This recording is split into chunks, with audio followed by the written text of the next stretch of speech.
وہ تو آپ جانتے ہیں کیا دوستی کے ہوتا ہے، جذبے۔ دوستی کے لحاظ سے پھول نہیں تو کانٹا دے مجھ کو کوئی تو، شبنم مانگ رہے ہیں گل آنکھیں اپنی چھلکا دے۔ بہت اچھا۔ اب اسی طرح نظم اگر لکھے، میں تربیتی نظم جو بچوں میں لکھتا ہوں، ہاں ہاں تو تربیتی نظمیں بہت سے ایسے آپ کو بتاتا ہوں میں، تو ایسی کتابیں میری 100 سے زائد بھی ہیں۔ جی۔ اب دیکھیں، جھوٹ جو بولے جھوٹا ہے، کوشش یہ کرنا کہ آج کیا ہوا ہے بچوں کے ادب میں، بس بہت مشکل ادب لوگوں نے مشکل بنایا ہے، مشکل ہے ہی نہیں۔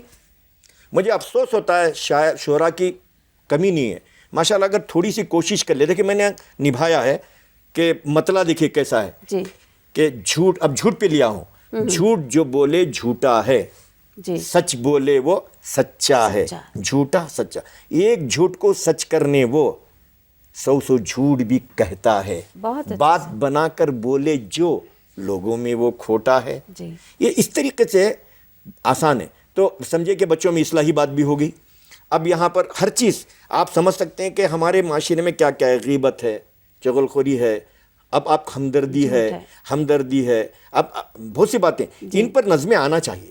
میں نے الحمدللہ کوشش جتنی کی ہے، میری 100ویں کتاب باغ اطفال، یہ مشہور کتاب ہے، 100ویں کتاب، تو اس کے اندر میں نے ابھی آج کل کے دور کو سامنے رکھ کر سب کچھ لکھ لیا ہے، جسے آپ سمجھ سکتے ہیں لڑنا جھگڑنا یہ بات بری ہے، نظمیں ہیں اس میں؟ پوری نظمیں، احسان مت جتانا، ہر پڑوسی کا خیال کرنا، حدیث کے اندر للجاری حق، اخلاقی پہلو کو مد نظر ہاں پورے دیکھیں، پہلے کچھ تحقیق کر لو، بچوں کو معلوم ہونا چاہیے۔ کبھی کبھی بچے کیا کرتے ہیں، اب واٹس ایپ آ رہا، آج بچوں کو سکھانا چاہیے، اب واٹس ایپ میں آتی ہے اٹھا کر خبر ڈال دیتے ہیں کہ بغیر سوچے سمجھے۔ ہاں، یہ پہلے کچھ تحقیق کر لو۔ اب دیکھیں تکبر، یہ بچوں کی اصلاح۔ اس سے انکار نہیں ہے کہ ادب اطفال کے لیے آپ کا نام سر فہرست ہے۔ آج کیا اور بھی ادب اطفال سے نام جڑے ہیں، لکھ رہے ہیں میں کہہ بچوں رہا کا تھا، ادب؟ دیکھیے ادب اطفال سے نام جڑے ہیں، چاہے وہ شاعر ہوں یا ادیب ہوں۔ کرناٹک میں ایک ظہیر رانی بنوری لکھتے ہیں، ہاں کرناٹک میں امید ادیبی نے انتقال ہو گئے، لکھا تھا۔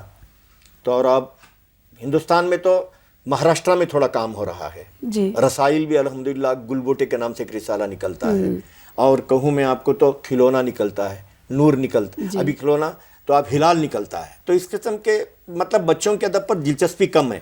میں اب بچوں کا ادب صرف شاعری ہی نہیں ہو سکتی، تو یہ بھی آپ کو ذہن میں رہے کہ نثر پر بھی کام ہونا چاہیے۔ اب آپ بات کر رہے ہیں رسالوں کی، تو ہمارے پاس بچوں کی دنیا ہے، اردو بچوں کی دنیا، ہاں بہت کونسل کی جانب سے جو نکلتا ہے، بہت خوب، بہت اچھا پیام رسالہ، تعلیم ہے، غالباً اس میں بھی آپ کے مضامین اور نظمیں شائع ہوتے رہتے ہیں۔ الحمدللہ رئیس اس میں جو لکھ رہے ہیں، کیا ان کا شمار ہم ادب اطفال میں کر سکتے ہیں؟ جی ایسا نہیں کہ سب کو کر سکتے ہیں، لیکن میں ان سے بھی یہاں سے ایک پیغام دے رہا ہوں، بچوں کے ادب پہ کام کرنے والوں کو تلاش کرو، کر رہے ہیں بہت کام کر رہے ہیں، کام ہو رہا ہے، قومی کونسل سے کام ہو رہا ہے، میں پڑھتا بھی ہوں، میں اس کا خریدار بھی ہوں، میں بچوں کو خریدار بنایا بھی ہے، تو ماشاءاللہ کام ہو رہا ہے آج کی سائنسی دنیا کے اندر۔ اب دیکھیے بہت کام ہے، میں کہہ رہا تھا آپ کو نظموں کے علاوہ بچوں کے ادب کی باتیں، دیکھیے میری ایک صدرنگ مضامین میں آپ کو دیتا ہوں، اس میں ہمہ قسم کے مضامین، ہاں آپ دیکھیں گے یہ کام ہو ضروری ہے۔ اب اس میں آپ کو وٹامن بھی آ گیا، آئس کریم بھی آ گیا، ہاتھی بھی آ گیا، کتا بھی آ گیا، گول گنبد بھی آ گیا، چاکلیٹ بھی آ گیا، ہاں ہر قسم جو آپ بچوں کو، یہ کیا ہے نصاب میں آج کچھ بھی نہیں ہے، میں یہاں میسیج دے رہا ہوں، بچوں کا ادب نصاب سے جو ہونا، الحمدللہ کرناٹک کے تمام جو نصاب میں کام کرتے ہیں ان کا میں ممنون ہوں، مشکور ہوں، میری بہت سی نظمیں میرا لیکن اور مضامین کا خیال رکھیں۔ تو ڈاکٹر صاحب، آج یہ دیکھنے میں آ رہا ہے کہ اسکولی تعلیم سے جو بچے فارغ ہو رہے ہیں اور مدارس سے جو بچے فارغ ہو رہے ہیں، اگر دونوں کو دیکھا جائے تو مدارس سے جو بچے فارغ ہو رہے ہیں وہ بہت ذہین ہوتے ہیں، اس کے پیچھے کیا وجہ ہے؟ بہت اچھا سوال آپ کا، جی شاید ہمارے سامعین بھی اچھی طرح سمجھ جائیں گے۔ آج گھر کے ماحول میں جو بچہ رہتا ہے، جی مدرسہ کہتے ہیں آپ کہ وہ وہاں ہاسٹل میں بچے کو رہنا پڑتا ہے، جی ہاں اگر ہاسٹل نہ بھی ہو تو وہاں کے اساتذہ بھی بہت ذہین ہوتے ہیں، محنتی ہوتے ہیں۔ اسکول میں آج کیا ہوتا ہے کہ جس انداز سے تعلیم ہونا چاہیے تھا، محنت ہونا چاہیے تھا، وہ نہیں ہو پا رہی ہے۔ جی یہاں اساتذہ 24 گھنٹے محنت کرتے ہیں، 24/7 کہنا غلط نہیں ہے، ان کا ٹائم ٹیبل فکس ہوتا ہے، صبح میں اتنے بجے اٹھنا ہوتا ہے، صبح میں فجر میں اٹھ جاتے ہیں، اور اس کے بعد اٹھنے کے بعد وہ قرآن کی تلاوت کے بعد تعلیم ہوتی ہے، عصریہ و دینیہ بھی مدرسے ہیں جی. جہاں دنیائی تعلیم بھی ہوتی ہے، اور دینی بھی. اب میری ایک مثال ہے جہاں اسکول کے بچے بھی صبح سویرے قرآن کی تلاوت کے بعد اسکول کا پڑھنا شروع کر دیتے ہیں. جی. اس کے بعد اسکول جاتے ہیں اور واپس آتے ہیں. آتے ہی ان کو فوراً اور پڑھنے بٹھا دیتے ہیں. جی. ہوم ورک ہوتا ہے، چیکنگ ہوتی ہے، نگرانی ہوتی ہے. وہاں نگرانی ہوتی ہے، مستقل طریقے سے نگرانی ہوتی ہے. اس کی وجہ سے مدرسے کی تعلیم اچھی ہوتی ہے. ایسا نہیں یہاں پر گھر میں بچہ جانے کے بعد ماں باپ ان کا خیال نہیں رکھتے بچہ کہاں جا رہا ہے. یہ صرف ٹیوشن کے قائل ہوتے ہیں. وہ کچھ بچے ٹیوشن دے کے اچھے ہو جاتے ہیں، لیکن یہاں بچوں کی صرف تعلیم ہی نہیں ہوتی بلکہ بچوں کی تربیت بھی ہوتی ہے. یہ سب سے اہم بات ہے. تربیت بھی ہوتی ہے. وہ تربیت، وہ بچہ کیا کر رہا ہے، کہاں جا رہا ہے، کہاں بیٹھ رہا ہے، کس سے بات کر رہا ہے. اساتذہ اسے بالکل نظر رکھتے ہیں. یہاں مدرسے میں دیکھتا ہوں کہ نگرانی ہوتی ہے. جی. استاد پڑھا کے جانے والا نہیں ہوتا، وہاں نگران کار ہوتا ہے. تب چل کر مدرسے کی تعلیم اچھی ہوتی ہے. اور اس میں اگر آپ بات کریں تو لڑکیوں کی تعداد آج کل زیادہ دیکھنے کو ملتی ہے لڑکوں کی بنسبت. تو کیا دینی شعور ہے؟ میں کہہ رہا ہوں آپ کو کہ ابھی الحمدللہ ثم الحمدللہ جی. ایک زمانہ تھا لڑکیوں کی تعلیم پر اتنی دلچسپی نہیں تھی. جی. آج میں سمجھتا ہوں کہ تعداد بھی انہی کی زیادہ ہے. خود میرے پاس ایک ادارہ ہے جہاں پر زبیدہ ایجوکیشن، میں زبیدہ اس وقت زبیدہ میرا جو ادارہ ہے کنڑا میں سے زبیدہ ودیا سمستے کہتے ہیں، گلشن زبیدہ کے نام سے مشہور ہے. تو وہاں پر LKG سے میرے پاس ڈگری تک کی تعلیم ہے. میں نے لڑکیوں پہ بہت زیادہ توجہ بھی دی ہے. اور بچیاں وہ دلچسپی سے الحمدللہ ہاسٹل میں بھی ہیں، غیر ہاسٹل کی ماشاءاللہ بہت دلچسپی سے پڑھتی ہیں، ٹاپ میں بھی آتی ہیں الحمدللہ. کہ اس مرتبہ میں اپنے رزلٹ بھی دیکھا تو پاس کا سوال ہی نہیں ہے، پورے کے پورے ڈسٹنکشن، پورے کے پورے فرسٹ کلاس. بہت اچھے سے. یہ ایسا ہوتا ہے، بچیاں بہت چالاک ہوتی ہیں. اور بچوں کو تعلیم ضروری بھی ہے. ایک زمانے میں لوگوں کو سمجھ میں نہیں آیا تھا کہ میں اپنا بچپن یاد کرتا ہوں 7ویں جماعت کے بعد شاید لڑکیوں کی تعلیم ختم ہو جاتی تھی.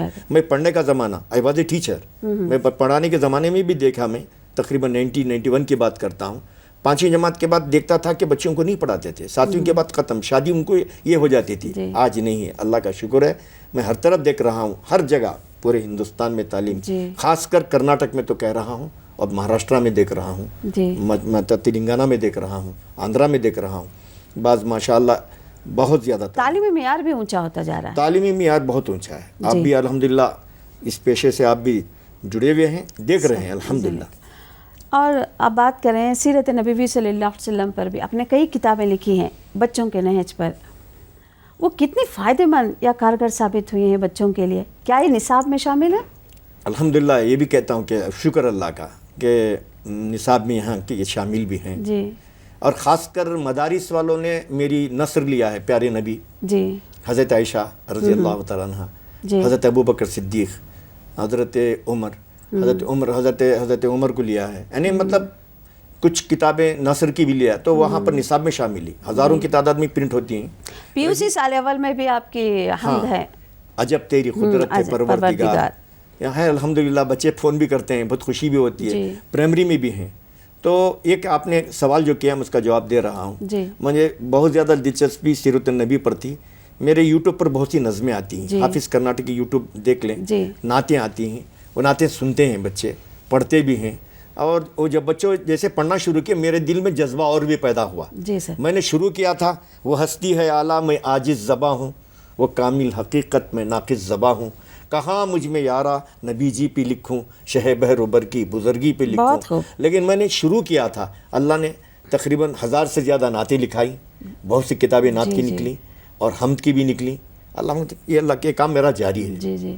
شمع خدا یعنی سیرت جیسے موضوع پر آپ نے مطلب بچوں کے لیے آسان کر کے پیش کر دیا آپ نے، تو بچے اس نہج پر مکمل سمجھ جاتے ہیں. الحمدللہ.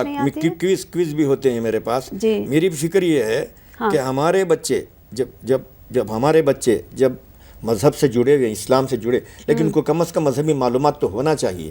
اپنے نبی کا نام معلوم ہونا چاہیے، ان کے خاندان کا نام معلوم ہونا چاہیے. آپ صلی اللہ علیہ وسلم کی زندگی کے کچھ حالات کا بچے جائزہ بھی لینا چاہیے. یہ ضروری ہے. ہمارے صحابہ کے کچھ نام بچوں کو یاد ہونا چاہیے. تو یہ میری فکر تھی. الحمدللہ ہم کوشش بھی کرتے ہیں کہ یہ بچوں تک پہنچے. جب آپ کی کتابیں پڑھ کر مطلب نصاب میں بھی شامل ہیں، مضامین شامل، نظمیں بے انتہا ہیں جس کی کوئی گنتی ہی نہیں ہے، کیا مدارس سے خاص طور پہ ابھی آپ نے زبیدہ ذکر کیا اس ادارے کا، ایسے بچے ہیں جو لکھتے ہیں وہ صلاحیتیں ہیں ان میں؟ بے شک آپ نے بہت اچھی بات کہی. تو بچے لکھتے ہیں، لکھنا بہت کیا مشکل کیا بات ہے. اس لیے کہ دیکھیے میں ایک بات، بہت اچھا سوال آپ نے کیا. مطلب ان کی اپنی تخلیقات ہیں. وہ کیسا آتے ہیں؟ ہاں الحمدللہ لکھتے ہیں، تخلیقات ہیں بھی، جی مشاعرے میں شریک بھی ہوئے ہیں، بنگلور بھی آئے ہیں، وہاں پر بھی مشاعرہ پڑھے ہیں بچے. آج وہ بچے انجینئر بھی ہیں. جی آپ یہ مت سمجھو، میں یہ بھی میسج دینا چاہتا ہوں، دینی تعلیم کے ساتھ یہ میسج دینا چاہتا ہوں آپ کو میں. بچہ جو قرآن کا حافظ ہوتا ہے نا، اس کا دماغ بہت تیز ہوتا ہے. اس کے سافٹ ویئر میں 6666 آیتیں اس کے سافٹ ویئر میں جب سما جاتی ہیں، اس کے لیے ڈاکٹری کوئی بہت بڑی بات نہیں، انجینئرنگ کوئی بہت بڑی بات نہیں. بہت خوبصورت. میں کیا دیکھو کیا ہے، ان کا سافٹ ویئر بہت تیز ہوتا ہے. دوسری بات آپ نے کہی میرے پاس کہ بچے شاعری بھی آسان. میں کرتا ہوں، دیکھیے جب استاد، بڑی بات کہتا ہوں میں آپ کو، استاد جب شاعری پڑھتا ہے تو نہج پر پڑھے. جیسے فعولن فعولن فعولن فعولن، 4 فعولن پہ. وہ نبیوں میں رحمت لقب پانے والا، وہ نبیوں فعولن اور رحمت فعولن. اگر یہ نہج پہ پڑھنا شروع کریں گے بچوں کو افعال سمجھ میں آ جاتے ہیں. جی آج ہمارے اساتذہ نے، شاید میں سمجھتا ہوں کہ جو پڑھاتے ہیں وہ اپنے افعال سمجھیں جی تاکہ بچوں میں وہ اترے. اب دیکھیے پان چباتی دادی اماں، ناس چڑھاتی دادی اماں، پڑھنے کے نہج پہ کیوں بیٹی تم روتی ہو، اشکوں سے منہ دھوتی ہو، فیلن فیلن فیلن فا. میں کہتا ہوں اب پڑھنے کے انداز کو بھی ہم جب تک افعال سے نہیں جوڑتے تب تک آٹومیٹک سمجھ میں ہمارے پاس بچے کیچ کر لیتے ہیں. جی، یعنی اساتذہ کی بھی ایک طرح سے تربیت ہونی چاہیے. اساتذہ کو کرنا چاہیے. غالباً مدارس کے جتنے اساتذہ ہیں جو اس سے وابستگی رکھتے ہیں وہ مہارت رکھتے ہیں، اس سے انکار نہیں، لیکن اسکول میں جو اساتذہ ہیں ان کو اتنا علم نہیں ہوتا ہے. میں ڈاکٹر صاحبہ میں یہ کہتا ہوں سب سے پہلی بات یہ آ رہی ہے کہ دلچسپی ضروری ہے. جی، استاد میں بھی دلچسپی کی ضرورت ہے، پڑھانے کے لیے بچے میں بھی دلچسپی کی ضرورت ہے. یہ غیر نصابی تدریس میں شامل ہونے والی چیزیں ہیں. جب بچے غیر نصابی تدریس میں شوق پیدا کر لیتے ہیں بچوں میں، آٹومیٹک شوق آ جاتا ہے. بہت بہتر بات بتائی آپ نے. تو آخر میں ہمیں آپ بتائیں گے کہ طلبہ و طالبات کو یا جو ادبی اطفال سے جڑے ہیں، وہ ادیب اور شاعر جو بچوں کے لیے لکھ رہے ہیں، اساتذہ کو، والدین کو کیا کہنا چاہیں گے، یا ایسا کون سا آسان اور کارگر طریقہ بتاتے چلیں آپ جس سے اردو زبان میں نہ صرف لکھنے میں بلکہ بولنے میں بھی وہ مہارت حاصل کریں؟ میں سب سے پہلے یہ کہتا ہوں، میں شاید آپ بھی ماشاءاللہ گزرے ہیں، تو سب سے پہلے ہم بچوں کو اردو اچھی طرح پڑھنا سکھائیں. جی، عبارت کو اچھی طرح پڑھیں. عبارت دیکھیے ایسی چیز ہوتی ہے کہ اردو اچھی طرح پڑھنا سیکھیں خود بھی. اب آپ کو معلوم ہے کہ ماڈل ٹیچنگ ہوتی تھی استاد کی پہلے. وہ ماڈل ٹیچنگ کے بعد استاد بچوں سے پڑھاتا تھا تو بچے کیسے کیچ کرتے ہیں. سب سے پہلے یہ ہونا چاہیے کہ میسیج دے رہا ہوں میں کہ یہ پیغام آپ جو کہہ رہے ہیں کہ ہم اردو کو اچھی طرح پڑھنا سکھائیں، شعر کو بھی اچھی طرح پڑھنا سکھائیں، خود پڑھیں اور بچوں کو پڑھنا سکھائیں. شعراء ادبا سے میری ادباً گزارش کیا ہے، آپ بچوں پر لکھ سکتے ہیں. مجھے دکھ ہوتا ہے کہ پورے ہندوستان میں بچوں کے ادب پہ لکھنے والوں کی کمی ہو گئی. دیکھیے شاعری ہی نہیں ہے، اب آپ کو بتا رہا ہوں مضمون کیا چیز ہے. اب مضمون لکھنا آسان سے لکھ سکتے ہیں. کیا ہوتا ہے مضمون میں ایک تمہید ہوتی ہے لکھنے میں. تمہید کیا ہوتی ہے سکھائیں بچوں کو. نفس مضمون ہوتا ہے وہ سکھائیں. خاتمہ ہوتا ہے. انشاءاللہ چھوٹے چھوٹے مضامین بچوں کو دینا شروع کریں اور اس کو کریکشن کریں. آسانی کے ساتھ بچے لکھنا شروع کریں گے. یہ شوق کسی میں زیادہ ہو جاتا ہے تو اب وہ ادیب بن جاتا ہے. وہ اگر بچے کو شاعری بھی سمجھائیں کوئی بہت بڑی بات نہیں. علاقے کے اندر شعراء ادبا جتنے ہیں میں آپ سے ادباً گزارش کرتا ہوں کہ آپ اپنے علاقے کی اسکول جائیں، وقت لیں اپنا. دیکھیے خدمت کریں. ہمارے شعراء ادبا نے شاعر بنائے. اب داغ جن کا نام ہم سنتے ہیں اقبال انہی سے جڑتے ہیں. بہت بہتر بات کہی آپ نے. اقبال انہی سے جڑتے ہیں. اگر ہم ایک ایک شاگرد کو بھی اگر تیار کریں گے بہت بڑا کام ہوگا. میں کہتا ہوں کہ اساتذہ کرام سے کہتا ہوں جو اسکولوں میں کام کرتے ہیں، میں آپ سے گزارش کرتا ہوں کہ آپ اپنے علاقے کے شعراء ادبا کو بلائیں. علاقے کے اچھے جو جاننے والے ہیں، نثر نگار ہیں، بلائیں. بچوں کے درمیان ان کو خطاب. تو ناظرین، ابھی آپ ڈاکٹر امجد حسین حافظ کرناٹکی صاحب کو سن رہے تھے. انہوں نے ادبی اطفال یا بچوں کو کس طرح پڑھایا جانا چاہیے، نصاب میں کیا ہونا چاہیے، اساتذہ کرام کی تربیت کیسی ہونی چاہیے، کس نہج پر ہم اردو زبان کو فروغ دے سکتے ہیں یا کس طرح کا نصاب ہم بچوں کے لیے رکھ سکتے ہیں، یہ تمام باتیں آپ کے سامنے رکھی. امید کرتی ہوں ان تمام باتوں سے آپ مستفید ہوئے ہوں گے. تو ڈاکٹر صاحب اسٹوڈیو میں تشریف لانے کے لیے آپ کا میں دوردرشن کی جانب سے دل کی عمیق ترین گہرائیوں سے شکریہ ادا کرتی ہوں. بہت بہت آداب شکریہ.